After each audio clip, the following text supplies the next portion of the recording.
आहे 28 नोव्हेंबर 2024 दुर्लभपूर या शिवमंदिरामध्ये थांबले होतो.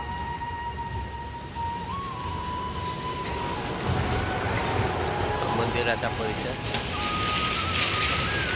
आता पुढची यात्रा आम्ही चालू करू. हर हर महादेव, हर हर महादेव. इथे वेस्ट बंगालमध्ये आता इथे पाठीमागं जसं झारखंडला जंगल लागलं होतं तसं वेस्ट बंगालमध्ये पण बऱ्यापैकी जंगल लागते आम्हाला.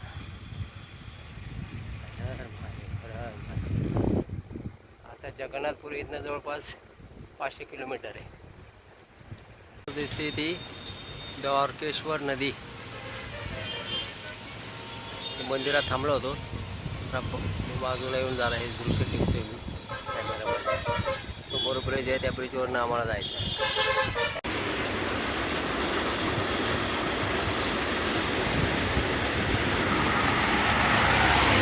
विष्णुपूर इथं आम्ही पोहोचलो. संध्याकाळ होत आली.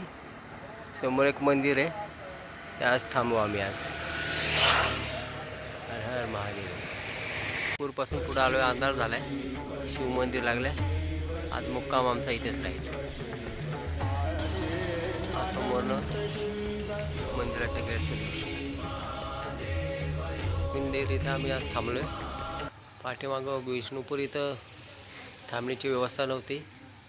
पुढे अजून एक 5 किलोमीटर येऊन इथे थांबलो आम्ही आज. इथं आम्ही आमच्या सायकली पार्क केलेल्या आहेत. 29 नोव्हेंबर 2024 इथं काली मंदिर. काली मंदिर इथं थांबलो होतो. हा इथला परिसर. आता पुढची यात्रा आम्ही चालू करतोय. याओ आता इकडं आम्ही पश्चिम बंगालमध्ये आलो. इथं पराठा बनवण्याची पद्धत बघताय. हे पहिलं ते तव्यावर भाजून घेतात.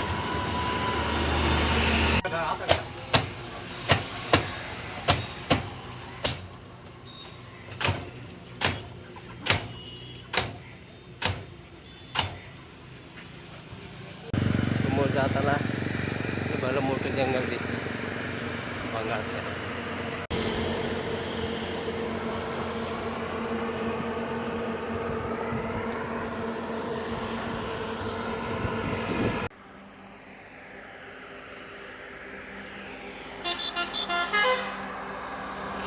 बालकोणी या गावामध्ये आम्ही बंगालमध्ये इथे थांबतो. इथे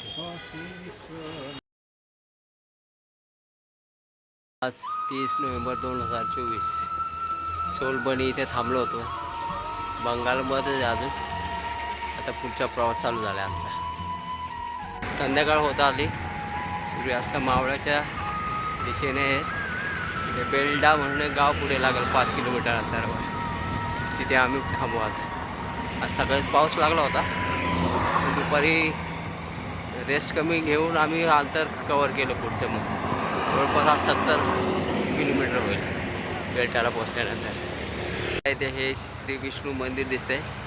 इथे आज आम्ही थांबतो. हर हर महादेव. हा ओडिसाला जाण्याचा मार्ग हायवे.